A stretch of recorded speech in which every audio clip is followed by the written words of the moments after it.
Sir, your voice is not coming.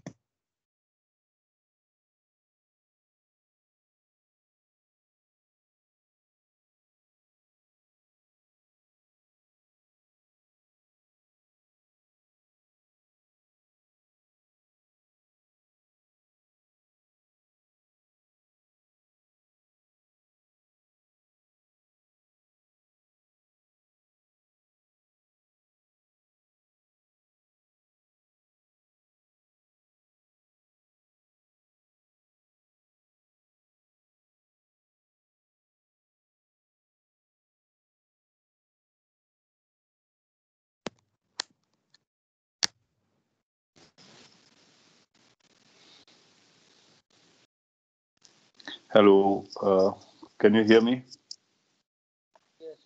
Yes, Yes, yes, sir. sir. You are audible. Okay, good. Screen भी आपको दिख रहा होगा। सो जो बचे Yes, हुए sir. क्वेश्चंस है, हाँ बचे हुए क्वेश्चंस उनको हम लोग डिस्कस कर लेते हैं, फिर उसके बाद सिलेबस को आगे बढ़ाएंगे। Let me put it on recording. Yeah recording is there. Maybe की लैग हो थोड़ा सा नेट की स्पीड की वजह से, अदरवाइज तो प्रॉपर आना चाहिए। क्वेश्चन नंबर 8 को भी मैंने एक्सप्लेन कर दिया था, how to get a projection of one vector on the another vector. Straightforward था। क्वेश्चन नंबर 9 भी एक्सप्लेन कर दिया था, एंगल 45 डिग्री आएगा। तो जब कभी क्रॉस प्रोडक्ट और डॉट प्रोडक्ट के मैग्नीट्यूड्स बराबर हो, देखो कभी ऐसा नहीं बोलेंगे हम लोग A cross B is equal to A dot B. A cross B और ए डॉट बी कभी बराबर नहीं हो सकते। इसके पीछे वजह क्या है? सिंपल सी वजह है, क्योंकि ए क्रॉस बी एक वेक्टर है और ए डॉट बी एक स्केलर है। तो vector can never be equal to scalar. लेकिन अगर कभी आपको बराबर करना होगा तो क्या इक्वल हो सकते हैं? इक्वल हो सकते हैं। Magnitude of A cross B is equal to A dot B, क्योंकि ए डॉट बी क्या होगा? एक स्केलर नंबर होगा या नंबर होगा बिना डायरेक्शन वाला, और ए क्रॉस बी का मैग्नीट्यूड भी एक नंबर बनता है जिसका डायरेक्शन नहीं होता। दैट मीन्स जिसको हम लोग मैग्नीट्यूड कहते हैं। तो A cross B can never be equal to A dot B, लेकिन ए क्रॉस बी का मैग्नीट्यूड ए डॉट बी के बराबर हो सकता है। ऐसा जब कभी होता है तो उस समय एंगल कितना कैलकुलेट होता है? इस समय एंगल 45 डिग्री आता है। हम लोगों ने लास्ट क्लास में कैलकुलेट किया था, फिर अपना डी आंसर बन गया था करेक्ट ऑप्शन। क्वेश्चन नंबर 10 भी आपने कर लिया होगा और सोल्यूशन से समझ में आ गया होगा। ये भी मैंने एक्सप्लेन कर दिया था। राइट एंगल ट्राइंगल बनेगा और राइट एंगल ट्राइंगल में एंगल मेजर करने हैं। तो एंगल हम लोग हमेशा आउटवर्ड डायरेक्शंस को लेकर के मेजर करते हैं। इस एंगल को थीटा बोलते हैं। तो एक 90 आएगा, दो 130 आएंगे। क्वेश्चन नंबर 11 ये मैं एक्सप्लेन कर देता हूँ, इवन दो कि आपने सॉल्व भी कर लिया होगा। सोल्यूशन दिया गया है, ये एग्जाम में आ चुका है, आईआईटी का क्वेश्चन है। तो इसने पूछा था फिल इन द ब्लैंक से, या integer type you can say. It says कि आपको डिस्टेंस पता करना है किसी एक पर्टिकुलर कंडीशन के लिए। तो इंजीनियर लोग क्या करते हैं, वो डायमेंशनल एनालिसिस को यूज करते हैं। तो कई बार अपने को रियल लाइफ में भी डायमेंशनल एनालिसिस का यूज करना होता है, और उनको ये पता चलता है कि ये जो विजन वाली डिस्टेंस है, फोगी कंडीशन में रेल में आपने देखा होगा ट्रेन को ट्रेवल करने में मुश्किल होती है। तो ये जो डिपेंड करता है वो डेंसिटी ऑफ फॉग पे डिपेंड करता है।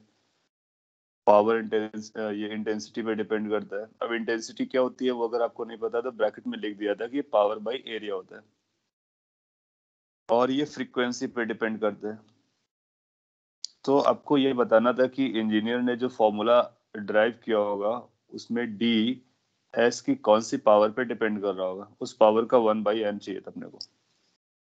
सो सॉल्व करने के लिए आप लोगों ने किया होगा, और इस तरह से ही करना चाहिए कि आप जिस क्वांटिटी को पता करना चाहते हो उसको प्रोपोर्शनैलिटी पे लिखो।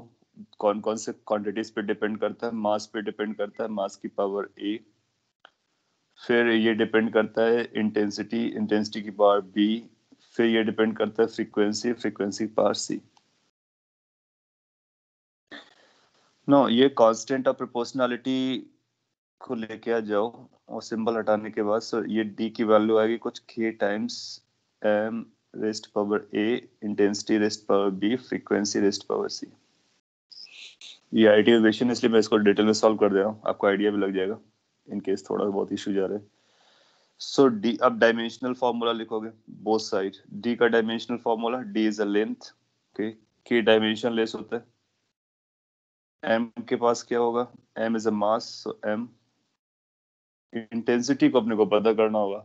अच्छा, इंटेंसिटी क्या दिया जाता है, पावर बाय एरिया। पावर क्या होता है, एनर्जी पर यूनिट टाइम। और एनर्जी क्या होता है, तो आप समझ सकते हो एनर्जी होता है, एनर्जी का फॉर्मूला आपको पता हो गया होगा अब तक, M L two T raised power minus two होता है, डिवाइड बाई टाइम आएगा, so that becomes power, area L square हो जाएगा, ये इंटेंसिटी हो जाएगी।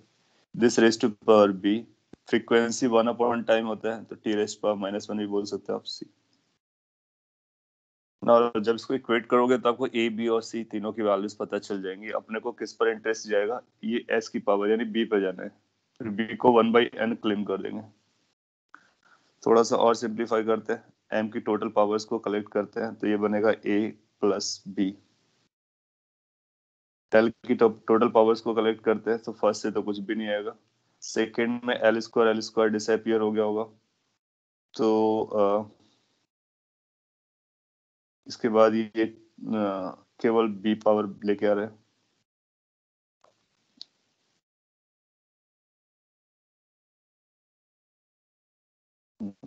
एक बार क्रॉस चेक कर लेते हैं, इंटेंसिटी को हम लोगों ने पावर लिखा, पावर को एनर्जी पर यूनिट टाइम लिखते हैं। एनर्जी के लिए मैंने एम एल टी, क्या इसको सही लिखा हमने,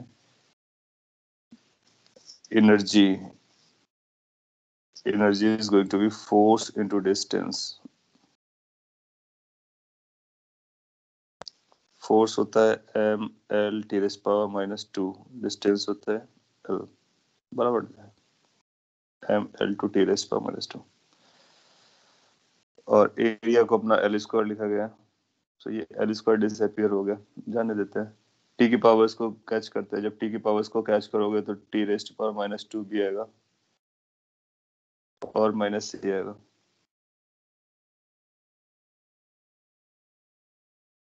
सर टी की पावर -3 होना चाहिए। हाँ, कुछ तो गड़बड़ हुआ है। टी की पावर यहाँ से माइनस सर थ्री वो आएगा, गुड। डिनोमिनेटर में सिर्फ एल स्क्वायर आएगा ना? डिनोमिनेटर में सिर्फ एनर्जी, क्या बोल रहा हूँ मैं, सर वो मास एनर्जी डेंसिटी है तो ml-3 आएगा। M L minus three, MT-3 होना चाहिए। हाँ तो एम टी माइनस थ्री तो जा रहा है ना, ये एल एल स्क्वायर कैंसिल हो रहा है। I am worried about the future, like B की वैल्यू यहाँ से ए दिख रही है जबकि वन दिख रही है, वन को नहीं होना चाहिए, इसको कुछ और भी आना था। M L raise to power, sir actually वो मास डेंसिटी है। ओके, तो फर्स्ट वाला, good good good, got it. ये जो मैंने फर्स्ट वाला एम लिखा है, वो एम ना होकर के रो था, राइट, ये वाला टर्म। Yes sir. हाँ, so that was an issue, okay, तभी वो डायमेंशन से क्लैश किया। देखो मैं इसलिए हेजिटेट किया, मैं आपको बता दी कैसे अपने को पता चलता है सॉल्विंग के टाइम पे, क्योंकि देखो ये एल रेस्ट पावर बी जा रहा था और यहाँ पे L rest power one already है, इसका मतलब यहाँ से बी की वैल्यू अपने को वन दिखने लगी, क्योंकि फिर ये सॉल्व किया हुआ उससे मैच नहीं कर रहा है। तो ये जो एम लेटर है, इस एम लेटर को मास ना बोल करके मास डेंसिटी बोलना था, और उसने, मैंने इसको मास पढ़ लिया तो मास के हिसाब से सॉल्व करने लगा। So that is depends on the mass density rho. Good. So it's going to be rho raised to power this. तो यहाँ पर भी rho को इंडिकेट कर देते हैं। परफेक्ट। अच्छा, ये जब मास डेंसिटी आएगा तो मास डेंसिटी के लिए mass per unit volume rest power minus three लिखोगे, रेस्ट पावर ए आ जाएगी। अब आप m की टोटल पावर्स को रीड करोगे तो m की टोटल पावर में a प्लस बी अभी भी रहेगा, लेकिन l की पावर चेंज हो जाएगी। b आपको l की पावर को फिर से लिख देता हूँ यहाँ पे। So in power of L, we will get it L raised to power minus 3a, और यहाँ से L अपना कैंसिल आउट हो जाएगा, और t रेस्ट पावर में आ जाएगा -3b और -c। Now you can check it. एक बार आपने ये चेक किया तो ये जो लेफ्ट हैंड साइड था उसको भी आप इस तरह से लिख सकते हो m raised power 0, l raised power 1, t raised power 0। Then you can make equation like a plus b की वैल्यू जो आनी चाहिए वो 0 आनी चाहिए, -3a की जो वैल्यू आनी चाहिए 1 आनी चाहिए, -3b प्लस c की जो वैल्यू है that come out to be 0। ये 3 इक्वेशंस बन जाएंगी। वो आपने राइटली आइडेंटिफाई किया, ये डेंसिटी था। तो उस डेंसिटी को रखने के बाद अपने पास 3 इक्वेशंस बन गए, इनको सॉल्व करना था। इस वाली इक्वेशन से अपने को डायरेक्टली a की वैल्यू -1/3 मिल जा रही है। इसको जब आप यूज करोगे तो b की वैल्यू -a हो जाएगी, दैट इज 1/3 हो जाएगी। यहाँ से अपने को c की वैल्यू मिल जाएगी, c का value is going to be equal to -3b, that means -1। तो अपने को एक फॉर्मूला भी मिल जाएगा और वो इन सारी वैल्यूज को रख देंगे तो d का फॉर्मूला निकल के आ जाएगा। अब इसने जो पूछा गया उसका आंसर कर देते हैं। उसने बोला d is proportional to s raised power b is 1/3 और इसी 1/3 को ये बोल रहा है कि this should be equal to 1/n। So how much the n should be 3। ये अपने को आंसर करना था। अंडरस्टूड। सो आपको आइडिया पता है, सारी क्वांटिटीज को लिखो, उनके डायमेंशनल फार्मूला को प्रॉपर लिखना होता है और इसके बाद में फिर कंपेयर करके अपना आंसर बता देते हैं, राइट। अब में से कई लोगों ने सही किया, अच्छी बात है। और अगर आप में से किसी को अभी भी इशू हुआ है तो आप चेक कर सकते हैं यहाँ से। Question number 12, percentage error in density अपने को बताना है। Density is equal to mass by volume, simple सा फॉर्मूला जा रहा है, मास लिखा गया, वॉल्यूम लिखा गया। जब प्लस माइनस करके लिखा गया है तो आप समझ सकते हो कि एरर की बात चल रही है। और इस पे हम लोग क्या जानते हैं, जब कभी ऐसा फॉर्मूला लिखा होता है तो इसको लिख सकते हैं D rho upon rho is equal to delta M upon M plus delta V by V. Plus क्यों लगाया, क्योंकि एरर हमको मैक्सिमाइज करनी होती है और अगर मैथमेटिक्स से डिफरेंशिएट करके देखोगे तो माइनस आएगा, तो उसको हम लोग प्लस कर लेते हैं ना। अपने को परसेंटेज एरर चाहिए, इसका मतलब ये नंबर चाहिए, इसको 100 से मल्टीप्लाई करना 10 साल। तो पहले डेंसिटी कैलकुलेट कर लो। डेंसिटी के लिए मास कितना दिया गया 20 और वॉल्यूम कितना रख दिया गया 10। सारा कुछ प्रॉपर यूनिट में चेक कर सकते हैं, यस। तो ये 2 आ जाएगा। So from here you can find it out कि डेल्टा एम की वैल्यू 0.2 दी गई है, ये 20 है, प्लस ये 0.1 दिया गया है, ये 10 है। सिंप्लीफाई कर सकते हैं। सो this will be 0.1 by 10 exactly like this, तो ये 0.02 टाइप का बन जाएगा। So how much ये 0.02 आ गया, डायरेक्टली आ गया 0.02, यही तो अपने को चाहिए था। तो इसको फिर हम लोग क्या करेंगे, 100 से मल्टीप्लाई कर देंगे तो 2% का अपना चेंज आ जाएगा। आपको इस तरह क्वेश्चन इजी लग रहे होंगे। अभी डिफरेंशिएशन लर्न कर लोगे तो कॉम्प्लिकेटेड फॉर्मूला भी आपसे हैंडल होना स्टार्ट हो जाएगा। क्वेश्चन नंबर 13 सेज कि सम ऑफ, इस तरह की लैंग्वेज भी अपने लिए इंपॉर्टेंट होती है। Again, many of you are able to handle it. It says कि sum of magnitude of two forces acting at a point is this. Forces are just like a vector, and the magnitude of their resultant is 12. The resultant is at 90 degree with the force of a smaller magnitude. We need to find that smaller magnitude. कैसे solve करना था मैं आपको explain कर देता हूँ। Let's अपने पास दो फोर्स है, एक का नाम A है, दूसरे का नाम B है। मैग्नीट्यूड ऑफ ए है, मैग्नीट्यूड ऑफ बी है। जो फर्स्ट पार्ट बोलता है आपसे, फर्स्ट इंफॉर्मेशन देता है sum of magnitude, that means A का मैग्नीट्यूड प्लस बी का magnitude, that is sum of magnitude, this is 18। फिर बोलता है कि मैग्नीट्यूड ऑफ रिजल्टेंट, रिजल्टेंट होता है ए प्लस बी जिसको आर बोलते हो, इसका मैग्नीट्यूड बेसिकली आर। इसके लिए जो फॉर्मूला रन करता है that is A square plus B square plus 2ab cos theta. इस सब की वैल्यू अपने को 12 दी गई है। तो ये दो इक्वेशंस रीड करके लैंग्वेज को समझना था। एक बार आप ये समझ पाते हो तो एक और इंफॉर्मेशन थीटा के बारे में बोल रहा है। थीटा के बारे में ये बोल रहा है कि 90 डिग्री है। ये जो 90 डिग्री दिया गया है वो ए और बी के बीच का एंगल नहीं है। ऑफ कोर्स लैंग्वेज क्लियरली बोलती है ये कौन सा एंगल है, with the force of smaller magnitude of the resultant. तो अगर आप रिजल्टेंट अगर वेक्टर बनाते हो, लेट्स से कि आपने ये स्मॉलर मैग्नीट्यूड का बनाया ए, लेट से ए स्मॉलर मैग्नीट्यूड का है तो रिजल्टेंट हमारा ऐसा आएगा। पिक्चर बनाने से जल्दी आंसर आ जाता है। तो बी हमारा ऐसा होना चाहिए। सो ये हमारा बी वेक्टर हो गया, ये ए वेक्टर हो गया, रिजल्टेंट स्मॉलर वेक्टर के परपेंडिकुलर हो गया। Basically it's nice right angle triangle. और अपने को ये दो इन्फॉर्मेशंस पता है, दैट मीन्स अपने को क्या पता है, अपने को ये पता है ये डायमेंशन कितना है 12, अपने को ए प्लस बी की वैल्यू पता है, ए प्लस बी की वैल्यू पता है।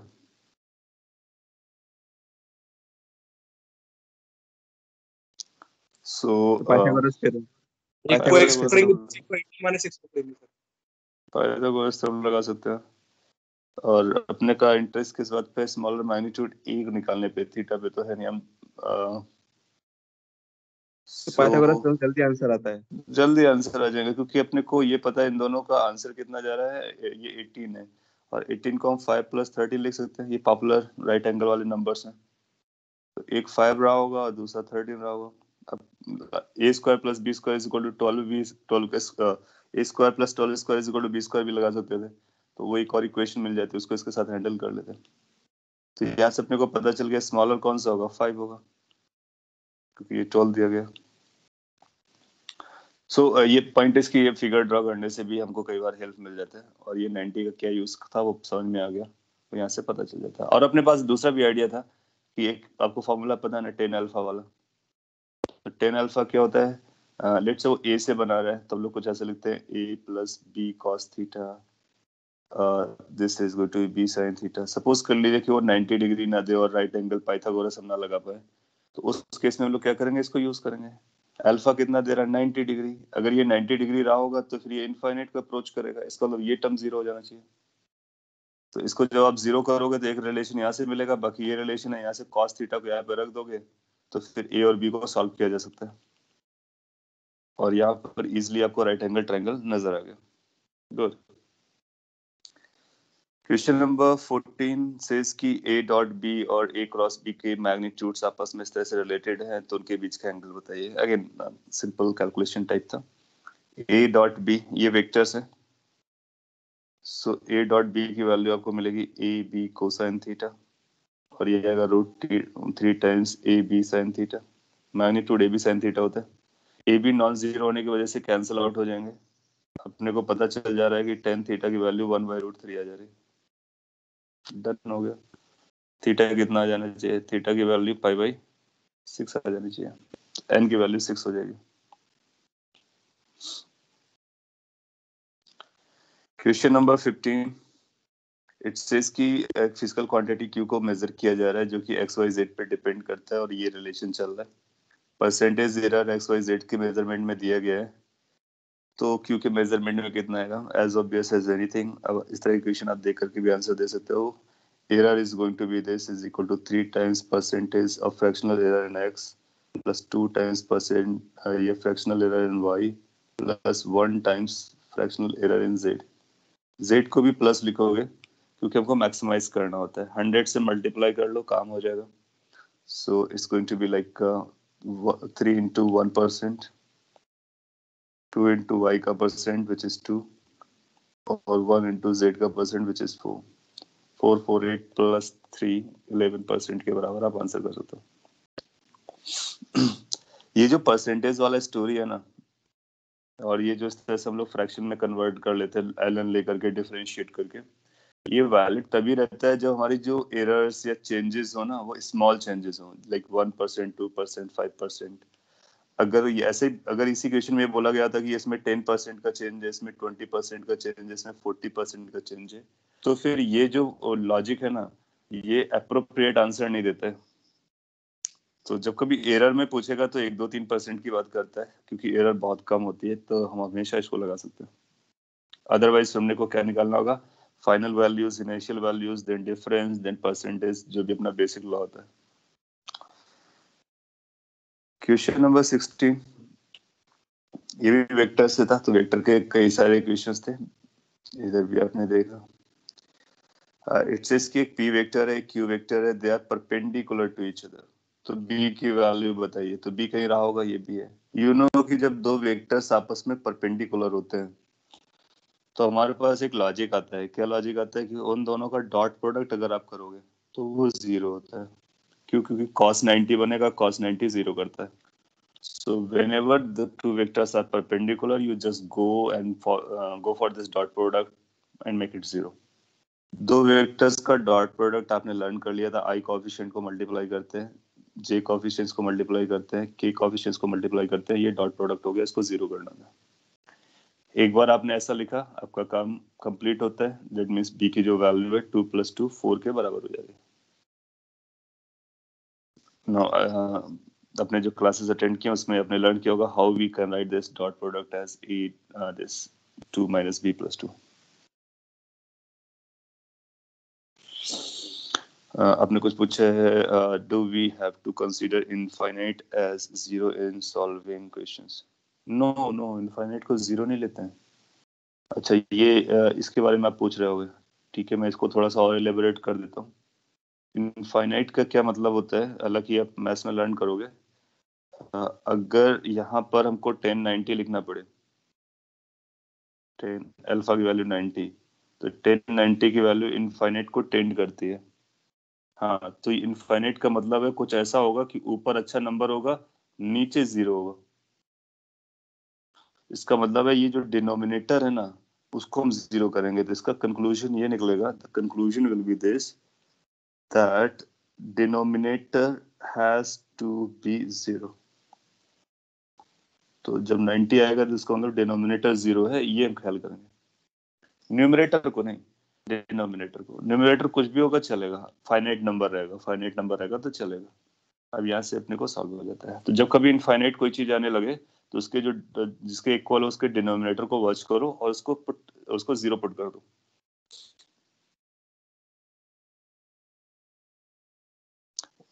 इस इंटायर नंबर को 0 नहीं करेंगे वरना गड़बड़ हो जाएगा, फिर तो मीनिंग के अगेंस्ट चला जाएगा।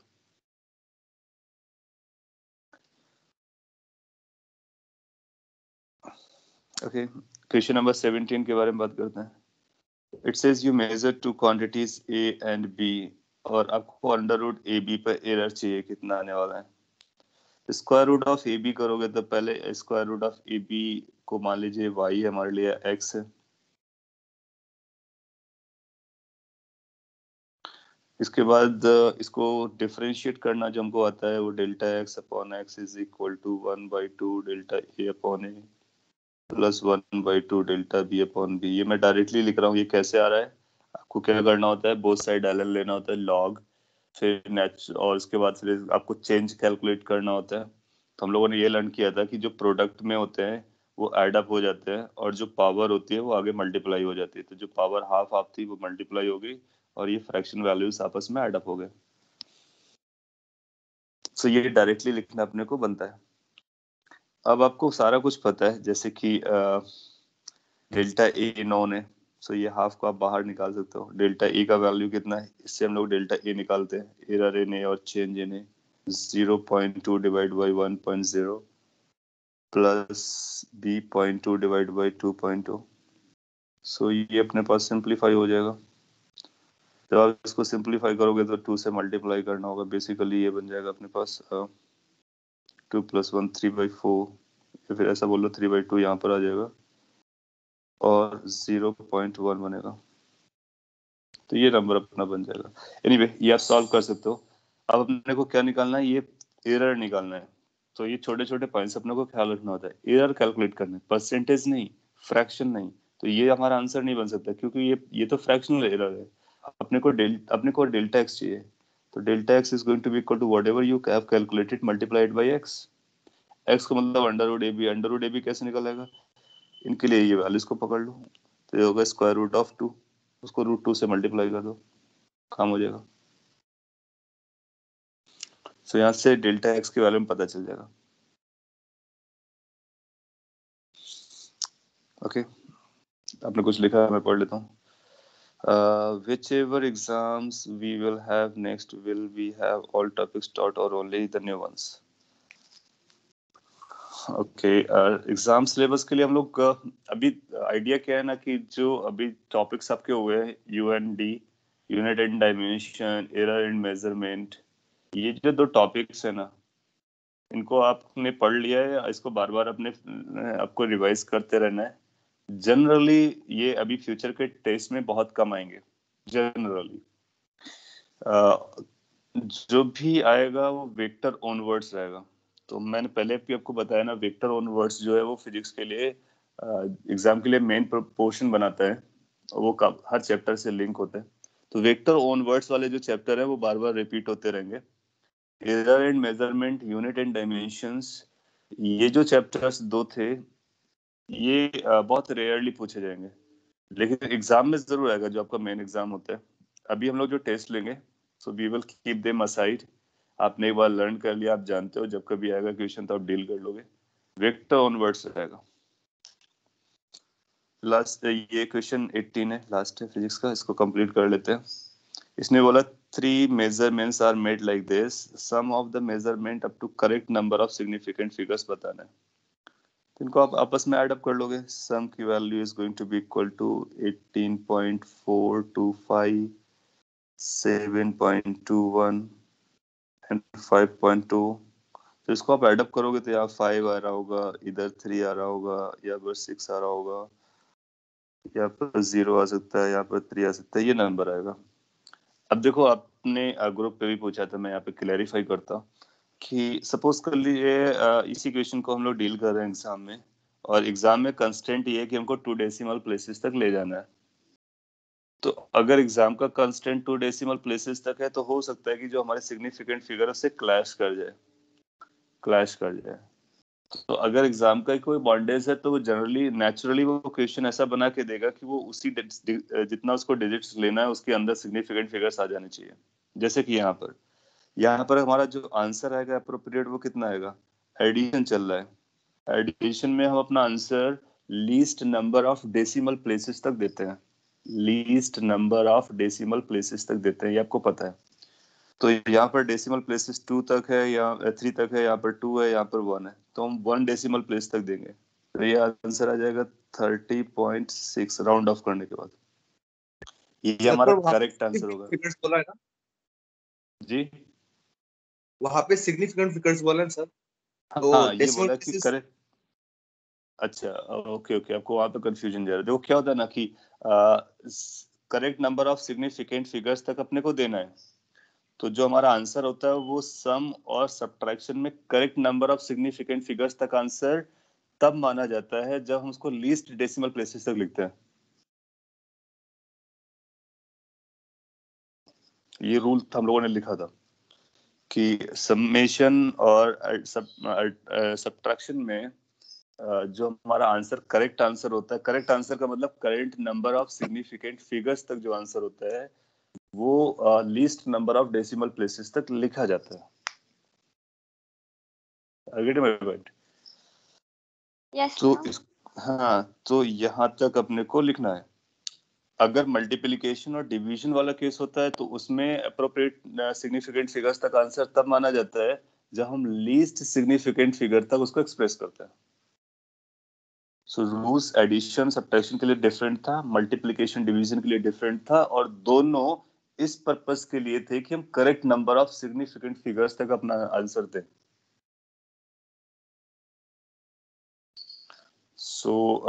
इसीलिए अपने को ये आंसर देने का। आप इस बात पे कंफ्यूज हो गए होगे कि सिग्निफिकेंट फिगर्स लिखा हुआ था तो आपको कितने सिग्निफिकेंट फिगर्स तक देना है। एग्जैक्टली यही क्वेश्चन है, लेकिन कितने सिग्निफिकेंट फिगर्स तक देना है, तो एडिशन और सब्ट्रैक्शन हम सिग्निफिकेंट फिगर्स तक नहीं रूल बनाते हैं, हम रूल बनाते हैं डेसिमल प्लेसेस के हिसाब से सिग्निफिकेंट फिगर्स को काउंट करते हैं। सो डेसिमल प्लेसेस हमारा लीस्ट होना चाहिए जो कि इसके अकॉर्डिंग आएगा। अब हम बता सकते हैं इसमें कितने सिग्निफिकेंट फिगर्स आ रहे हैं। इसमें जो सिग्निफिकेंट फिगर्स हैं, कैन यू काउंट? आपके फाइनल आंसर में सिग्निफिकेंट फिगर्स 3 है। सो एडिशन सब्ट्रैक्शन में कितने सिग्निफिकेंट फिगर्स आएंगे, it will depends on the decimal places and not on the significant figures of the input numbers, unlike the case of multiplication and division. So उसको आप clear कर लीजिए। इसमें significant figures ऐसा भी आपसे पूछ सकता था, find the significant figures in the summation of this, तो वो आपको हो सकता है इसको देख करके ना पता चले, तो उसके लिए क्या करना होगा, हम ऐड करेंगे, फाइनल आंसर निकालेंगे, फिर रूल के अकॉर्डिंग उसको राउंड ऑफ करेंगे, फिर आप देखेंगे कितना सिग्निफिकेंट फिगर आ रहा है।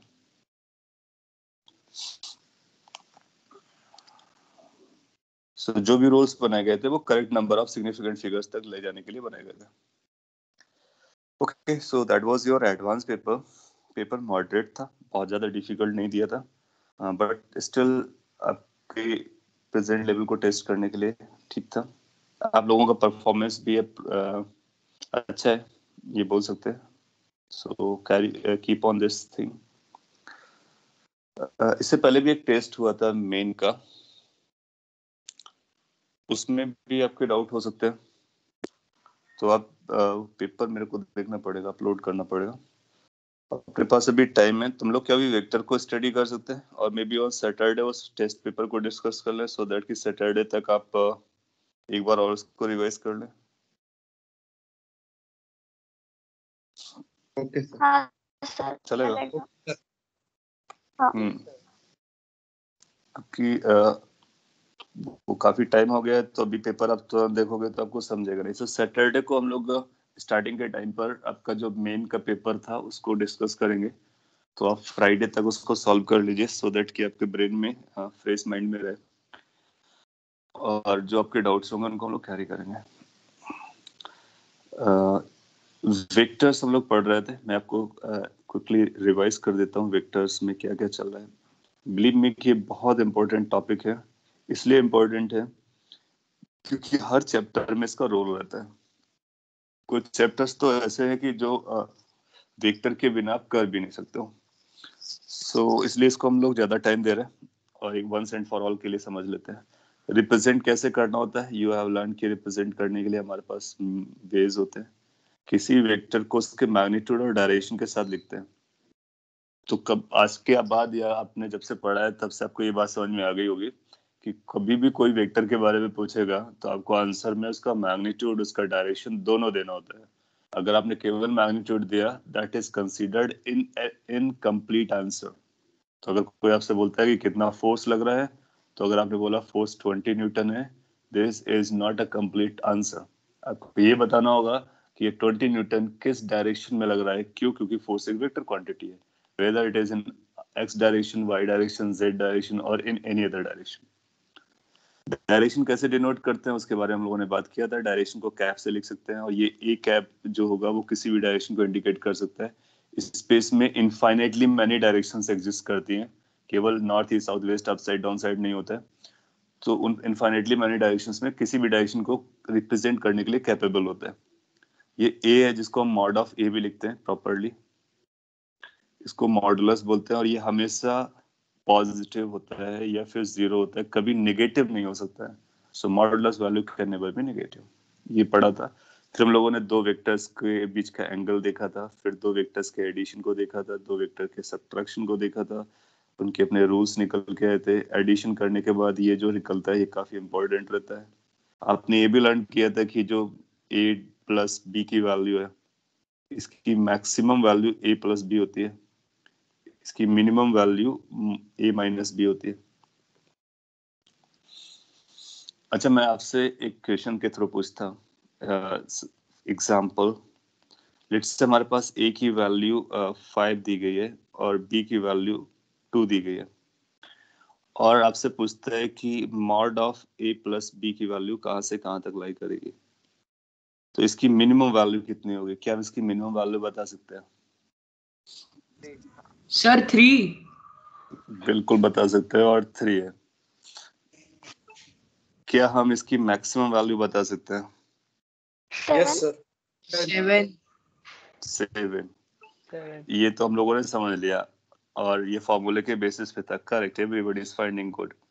नाउ अब आपको बताना है कि हम a प्लस बी ना लिख करके a माइनस बी लिखना चाहते हैं, और इस a माइनस बी की मिनिमम वैल्यू जानना चाहते हैं।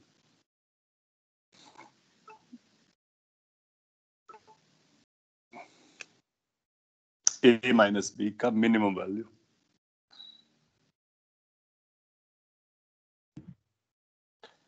तो क्या इसका भी मिनिमम 3 आएगा या कुछ और आएगा?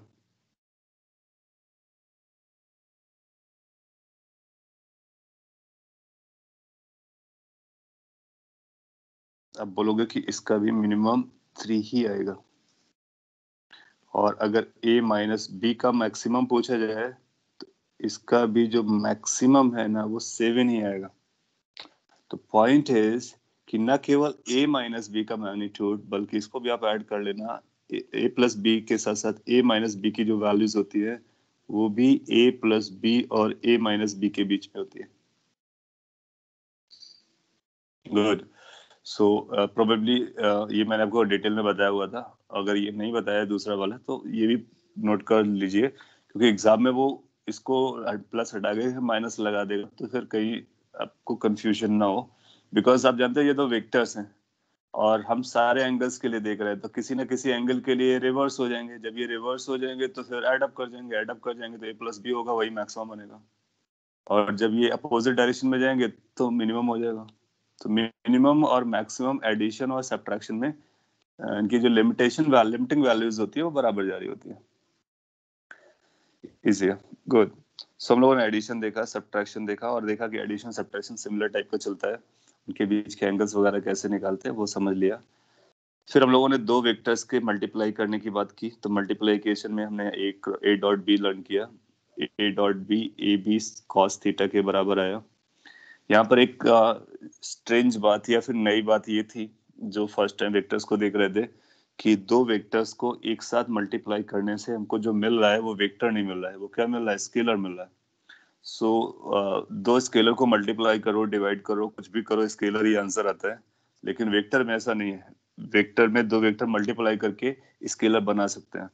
That means directions cancel out भी हो सकती है, या फिर ऐसा बोल लीजिए डायरेक्शन डिसअपीयर भी हो सकती है मल्टीप्लाई करने में। और इसके कई सारे एप्लीकेशन देखे, एंगल को मेजर करने में यूज करते हैं, प्रोजेक्शन निकालने में यूज करते हैं। और इम्पोर्टेंट पॉइंट था कि दो परपेंडिकुलर वेक्टर्स का डॉट प्रोडक्ट 0 रहता है, जिसका भी आपने एप्लीकेशन देखा है एग्जाम में। इसके बाद हम लोगों ने क्रॉस के बारे में बात की। तो मल्टीप्लिकेशन दो फैशन में होता है, एक डॉट फैशन में होता है, दूसरा क्रॉस फैशन में होता है। दोनों का अलग अलग मीनिंग है। हम लोगों ने ये बात बोली भी है कि ए और बी अगर पास पास लिख दिया जाए तो इसका कोई मीनिंग नहीं है, आपको बीच में कुछ ना कुछ सिंबल डालने का, या तो डॉट लिखो या तो क्रॉस लिखो। डॉट लिखोगे डिफरेंट मीनिंग, क्रॉस लिखोगे डिफरेंट मीनिंग, कुछ भी नहीं लिखोगे कोई मीनिंग नहीं। So this has no meaning. सो इसकी जो वैल्यू हो जाती है वो हम लोग जानते हैं, this comes out to be A B, very similar type का होता है। वो कॉस थीटा होता है तो ये साइन थीटा हो जाता है। लेकिन फर्क जो है वो ये है कि ये एक वेक्टर वैल्यू देता है, तो इसके लिए इसको हमको डायरेक्शन देना होता है। सो ये हम लोग पढ़ रहे थे, क्रॉस प्रोडक्ट पढ़ रहे थे, इसको बोलते हैं क्रॉस प्रोडक्ट। इसी को हम लोग कैरी करेंगे, आगे बढ़ेंगे। और this is called dot product, क्योंकि डॉट लगाया है तो बीच में डॉट प्रोडक्ट हो गया। क्रॉस लगाओगे तो क्रॉस प्रोडक्ट हो जाएगा। इसको स्केलर भी कहते हैं, इसको वेक्टर भी कहते हैं। तो कभी अगर आपको स्केलर प्रोडक्ट बोले, ये भी एक लैंग्वेज है, इसको आपको समझना है। स्केलर प्रोडक्ट, इसका मतलब ये नहीं कि दो स्केलर का प्रोडक्ट है, इसका मतलब है कि ये दो वेक्टर्स का प्रोडक्ट है जिसका फाइनल आंसर स्केलर आ रहा है, और इसको हम वेक्टर प्रोडक्ट कहते हैं। तो प्रोडक्ट बोलना, मल्टीप्लिकेशन बोलना एक अलग अलग स्टोरी हो जाती है। सो वेक्टर प्रोडक्ट का मतलब दो वेक्टर्स को मल्टीप्लाई करने से वेक्टर आंसर आता है। स्केलर प्रोडक्ट का मतलब दो वेक्टर्स के मल्टीप्लाई करने से स्केलर आंसर आता है। someone is removing you, that's not fair। और आप लोगों से ये उम्मीद नहीं कि आप इस तरह की हरकत करें। हालांकि मेरे पास ऑप्शन है, मीटिंग को सेटिंग चेंज कर दे रहा हूँ, अब कोई रिमूव नहीं कर पाएगा। But still as a student you are not expected to do this all this things.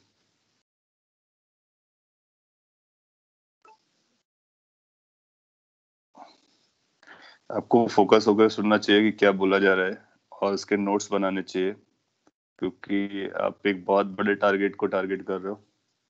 ये सब करोगे तो फिर डेफिनेट सी बात है कि आप डाइवर्ट हो जाओगे, आज नहीं तो कल। एनीवे, वो ज्ञान की बातें हम बाद में करेंगे, हम लोग फोकस करते हैं अपने काम पे।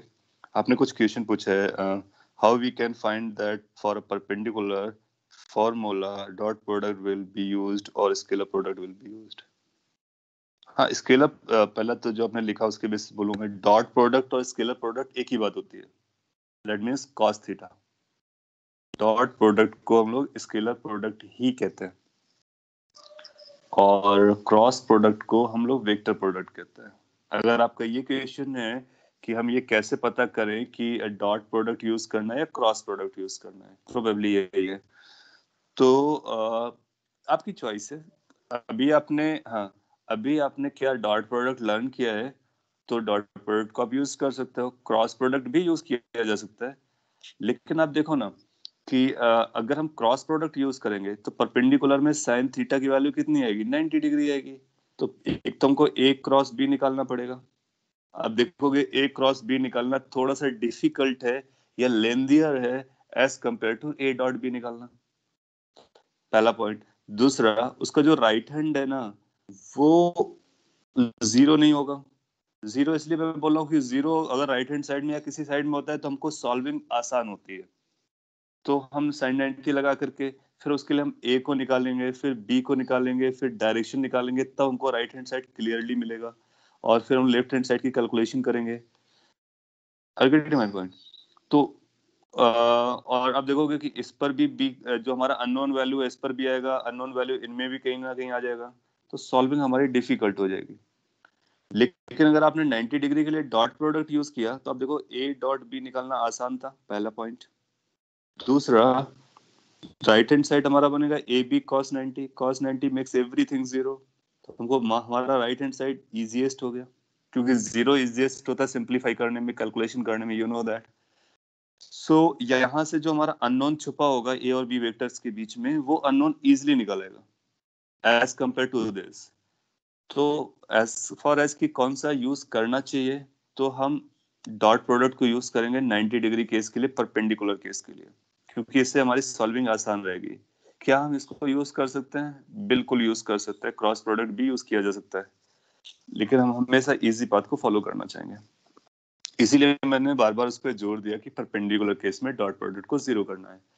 अभी आगे चल करके आपसे पूछा जाएगा पैरेलल केस बताइए, दो वेक्टर्स हैं, prove that they are parallel और find the condition whether they are parallel. अब देखो, जैसे आप पैरेलल वाली बात करोगे तो थीटा की वैल्यू 180 या जीरो हो जाएगी, तो साइन थीटा जीरो हो जाएगा, तो पैरेलल केस में ये जीरो हो जाएगा। तो जो जीरो होगा उसको हम फॉलो करना चाहेंगे, और डिपेंड अपॉन की और भी कैलकुलेशन हमारी कैसी चल रही है उसको ध्यान में रखते हुए, ठीक है। फिर आपने पूछा है कि how does a single trigonometric function defines a vector और स्केलर और vector. How does a single trigonometric function defines, अच्छा आपका कुछ इंटेंशन ये जा रहा है कि ये कॉस थीटा साइन थीटा ये कैसे रोल प्ले कर रहा है। Okay, so these are the definitions, right, क्योंकि हमको वेक्टर को सॉल्व करना था, वेक्टर को यूज करना, वेक्टर एक टेक्निक है अपने पास, राइट। सो उसको हम कैसे डिफाइन करें, तो ये डिफाइन किया गया है, this is how they are defined. अब इसके बेसिस पर हम क्वांटिटीज को डिफाइन करते हैं, जैसे कि अपने को वर्क डन, आप पूछ रहे हो वर्क डन डिफाइन करना है, तो आप देखो वर्क डन अपने को डिफाइन करना है।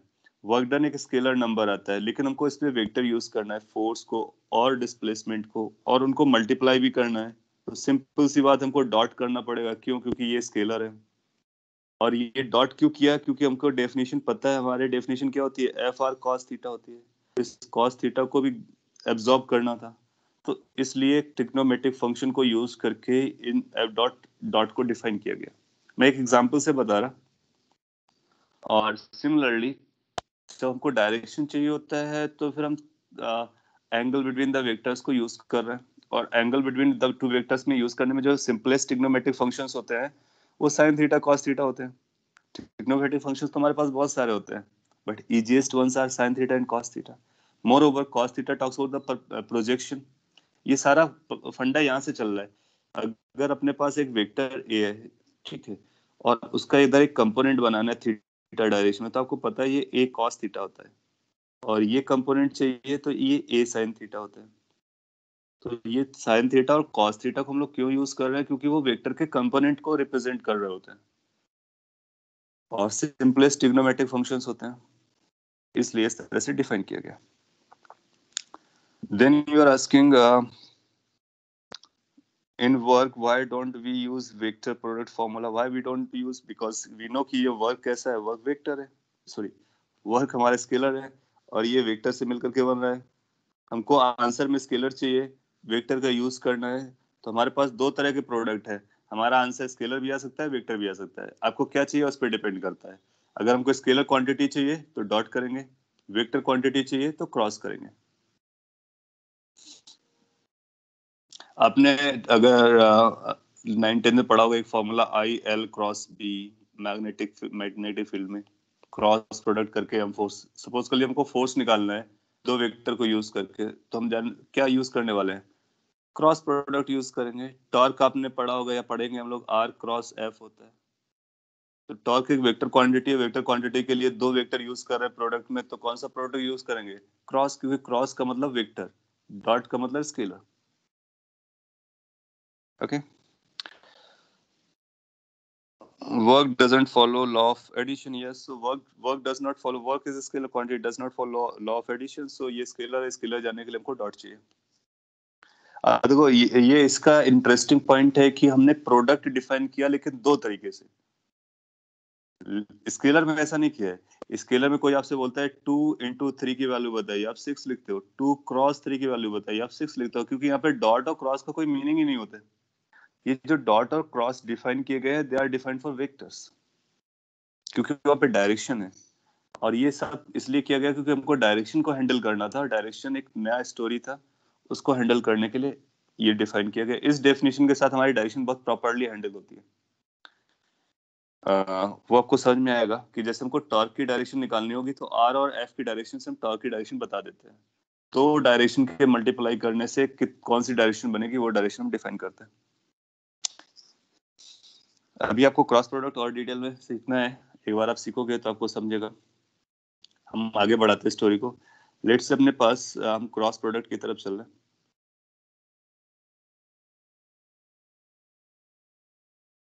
ये अपना ऑन गोइंग टॉपिक था, अच्छा टॉपिक है और वन ऑफ द टफेस्ट है। इससे ज्यादा टफ नहीं मानते हैं लोग एज ए स्टूडेंट।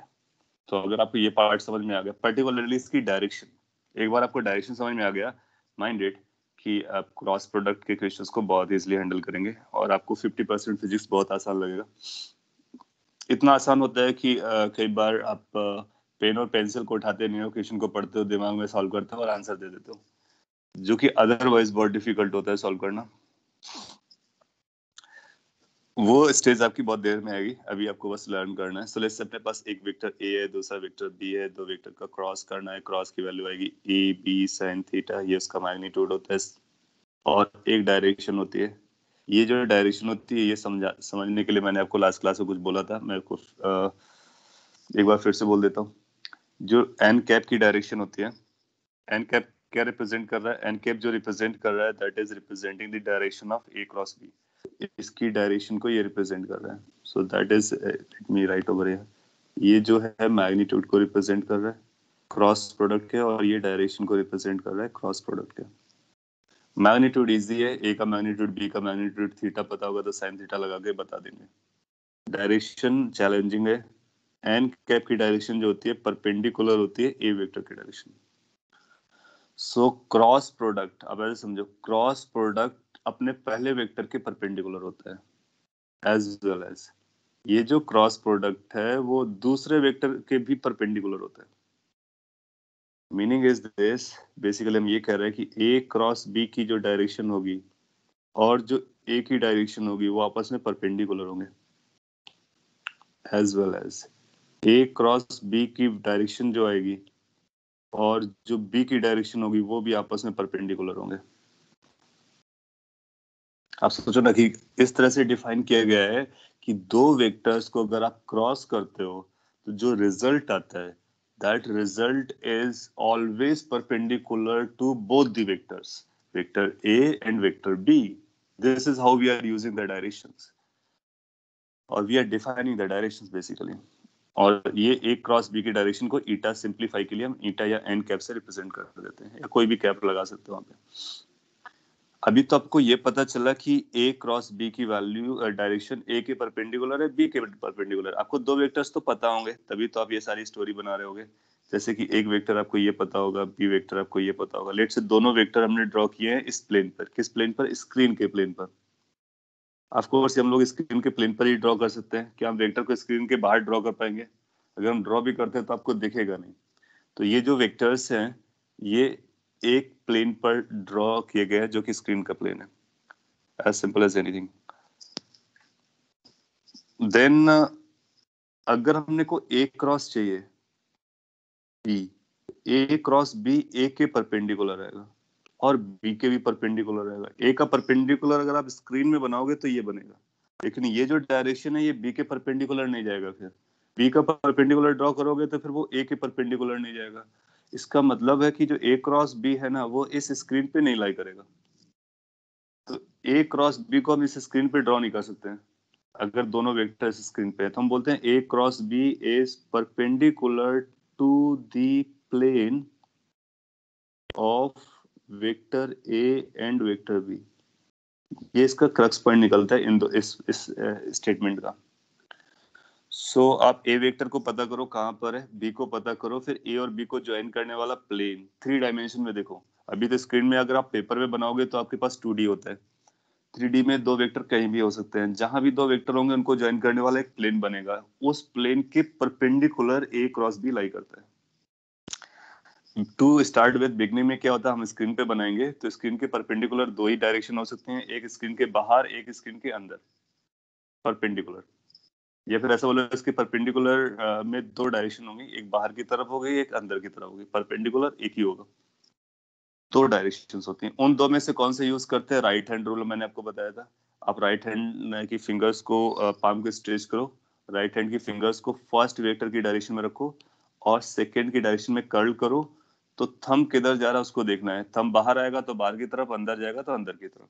जैसे यहाँ पर अगर हमने राइट हैंड की फिंगर्स को ऐसे रखा, अब ये एक्सरसाइज कर सकते हो फर्स्ट वेक्टर की डायरेक्शन में, फिर उसको इस तरह से रखा कि नेचुरल कर्लिंग आप सेकंड वेक्टर की तरफ कर सको। कर्लिंग नेचुरली फोल्ड करना है फिंगर्स को। जैसे आप फिंगर्स को बी की तरफ फोल्ड करोगे तो थंब आपको दो में से एक डायरेक्शन में होगा, या तो बाहर की तरफ होगा स्क्रीन के या तो अंदर की तरफ होगा स्क्रीन के। इस पर्टिकुलर सिचुएशन में आप देखोगे ए क्रॉस बी कंडीशन में, तो आप पाओगे कि ए क्रॉस बी करने पर ये आउटवर्ड आता है, आउटवर्ड्स का मतलब स्क्रीन के परपेंडिकुलर और बाहर की तरफ आएगा। इसी आउटवर्ड को हम कैसे डिनोट कर देते हैं? डॉट बना करके इन सर्कल लगा देते हैं। तो ये डॉट इन सर्कल बताता है कि स्क्रीन के परपेंडिकुलर है और बाहर की तरफ है, ए क्रॉस बी की डायरेक्शन। ये लास्ट क्लास हम लोगों ने बात की तो उसी को मैंने फिर से एक्सप्लेन किया। अगर ये दोनों पॉइंट्स आपको समझते हैं अपना काम हो गया। कौन सा? ए क्रॉस बी की डायरेक्शन ए बी के प्लेन के परपेंडिकुलर होता है, तो पहले वो प्लेन पता करो, उसके परपेंडिकुलर में दो डायरेक्शंस होंगी, उन दो डायरेक्शन में कौन सी चूज करनी है? Go for the right hand rule. Right hand rule के लिए आप फर्स्ट वेक्टर की डायरेक्शन में फिंगर्स को रखोगे राइट हैंड की, उसको सेकेंड की डायरेक्शन में कर्ल करोगे, थोड़ा सा भी कर्ल करोगे तो थंब आपको आइडिया दे देगा कि बाहर की तरफ जाना है या फिर अंदर की तरफ जाना है। अपना काम हो गया। ये समझा हो तो मैं आपको एक एग्जांपल देता हूँ, उसका आंसर आपको बताना है। टू स्टार्ट विद आपको इनसाइड एंड आउटसाइड बताना है। इनसाइड का मतलब अंदर स्क्रीन के परपेंडिकुलर और आउटसाइड का मतलब बाहर की तरफ। फिर हम कुछ और भी चेंजेस करेंगे, उनको भी पता करना है। अपने पास 2-3 मिनट का टाइम है, उसमें हम 1-2 एक्सरसाइज कर सकते हैं। मैं कुछ वेक्टर्स ड्रॉ कर रहा हूँ और अपने को क्रॉस प्रोडक्ट के बारे में जानकारी लेनी है। लेट्स से अपने को एक वेक्टर यहाँ दिया गया है और दूसरा वेक्टर हमको यहाँ दिया गया है। इस वेक्टर का नाम हम ए वेक्टर बोलते हैं, इस वेक्टर का नाम हम बी वेक्टर बोलते हैं। हम इंटरेस्ट लेते हैं कि बी क्रॉस ए की डायरेक्शन बताई जाए। सो बी क्रॉस ए की डायरेक्शन चाहिए अपने को।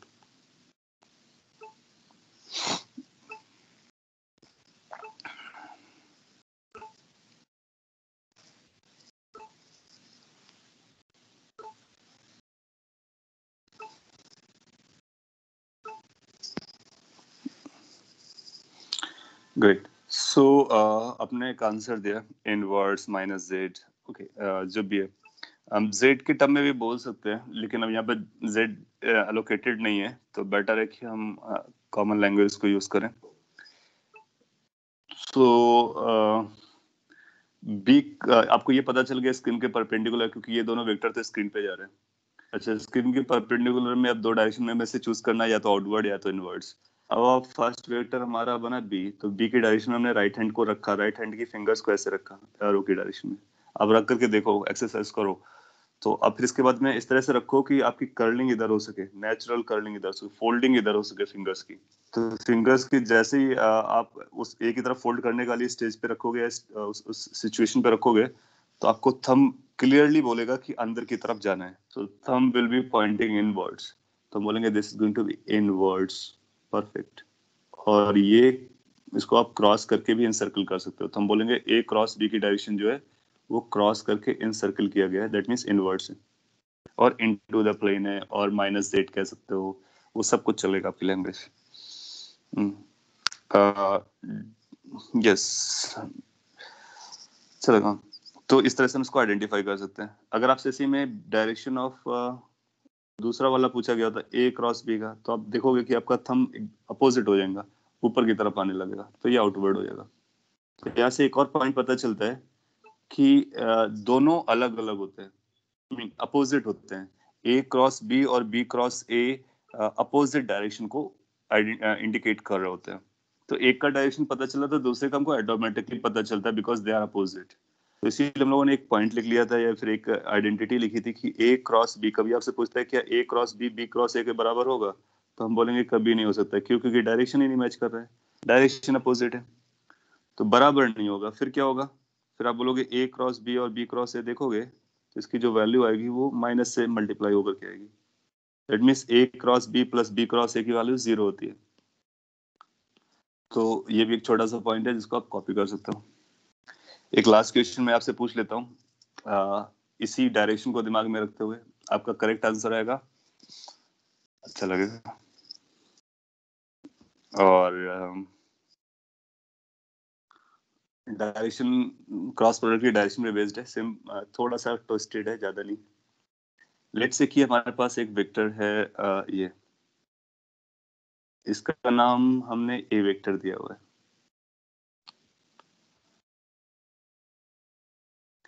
एक बी वेक्टर है जो स्क्रीन पे नहीं है, स्क्रीन पे नहीं है। अच्छा, स्क्रीन पे ना होने के बाद हम उसको इनफाइनाइट डायरेक्शन में ड्रॉ कर सकते हैं, लेकिन हमारे पास कंस्ट्रेंट है कि हम सारे डायरेक्शन को बता नहीं पाएंगे आपको। तो हम अगेन सिंपल केस लेने की कोशिश करते हैं। दूसरा वेक्टर जो है वो बी है और वो इनटू द प्लेन है, ऐसा बनाया गया, ये बी वेक्टर है। B vector is pointing inwards this. Okay, अपने से पूछा जाता है direction of A cross B किधर जाएगी, direction of A cross B किधर जाएगी। ये थोड़ा सा चैलेंजिंग है, बोलना भी चैलेंजिंग होगा कि किस लैंग्वेज में आंसर दिया जाए। तो मैं आपको कुछ ऑप्शंस दे देता हूँ, आपको उन ऑप्शंस में आंसर करना है, क्योंकि अदरवाइज आप बोल नहीं पाओगे। एक डायरेक्शन ये, पहला ऑप्शन। दूसरा डायरेक्शन ये, दूसरा ऑप्शन। तीसरा डायरेक्शन ये, चौथा डायरेक्शन ये।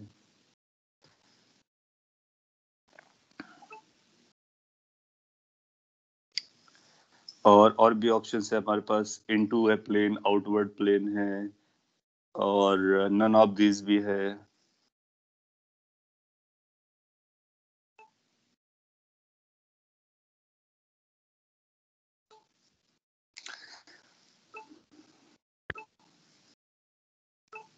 चलो, थोड़ा सा भी आपको ध्यान देना बाकी है, काफी क्लोज हो बट करेक्ट नहीं है।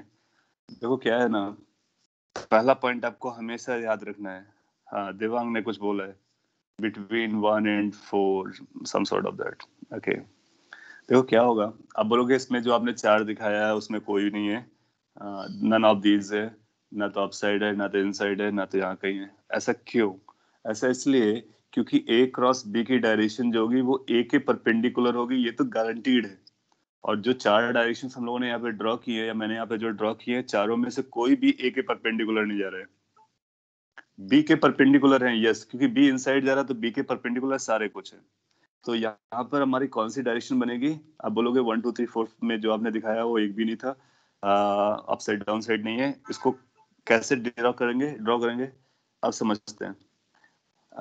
पहला तो वो प्लेन पता करना है जो ए क्रॉस बी के परपेंडिकुलर हो, यानी ए के परपेंडिकुलर हो और बी के परपेंडिकुलर हो। तो ए का परपेंडिकुलर तो बहुत सारे हो सकते हैं, बी के परपेंडिकुलर बहुत सारे हो सकते हैं, लेकिन जो भी बी का परपेंडिकुलर होगा वो इसी प्लेन पे लाई करेगा। तो इस प्लेन में आप कोई भी वेक्टर ड्रॉ करो, सब बी के परपेंडिकुलर होंगे। क्यों? क्योंकि B perpendicular to the plane है। इसका मतलब है ए क्रॉस बी जो है वो स्क्रीन पे लाई करेगा, इसी स्क्रीन पे लाई करेगा। तो जब कभी एक वेक्टर स्क्रीन के परपेंडिकुलर हो गया तो ए क्रॉस बी इसी स्क्रीन पे लाई करेगा, ये गारंटीड है। अब इस स्क्रीन पे इसको लाई करना है, ए के भी परपेंडिकुलर होना है, तो ए के परपेंडिकुलर दो डायरेक्शन है ये। तो ए का परपेंडिकुलर इसी स्क्रीन पे अपने को ड्रॉ करना है 90 डिग्री वाला, ये डायरेक्शन। अब इसके पास हमारे पास दो ऑप्शन बनते हैं, ये 1 ऑप्शन है, ये 2 ऑप्शन है। तो ए क्रॉस बी की डायरेक्शन इनमें से एक होगी और एक बी क्रॉस ए की डायरेक्शन होगी।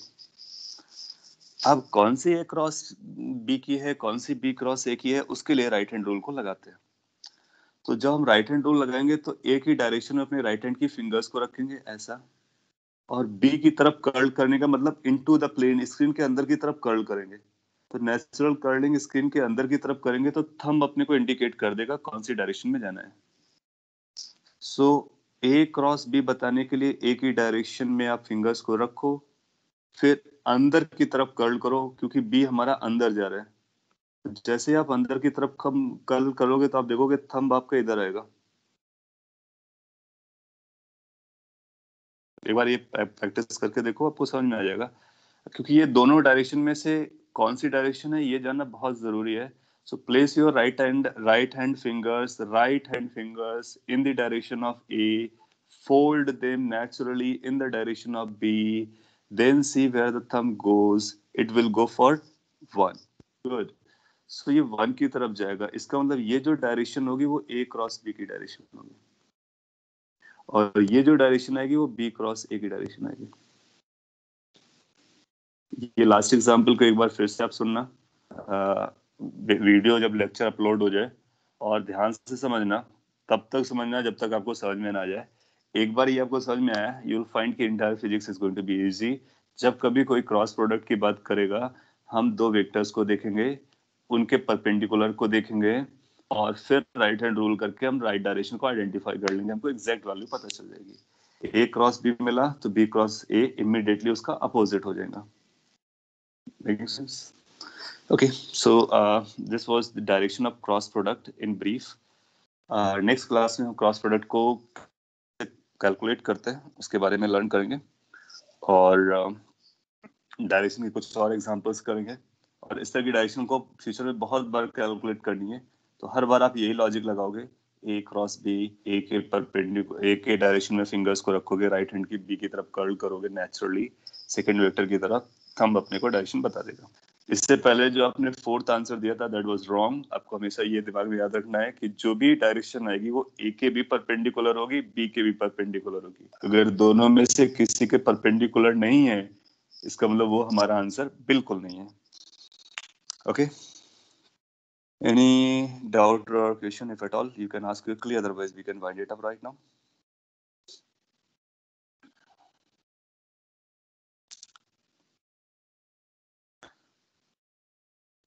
Okay, so that's all for the day. आपका लेक्चर है, मेरा भी। So see you in the next lecture tomorrow. Thank you everyone then.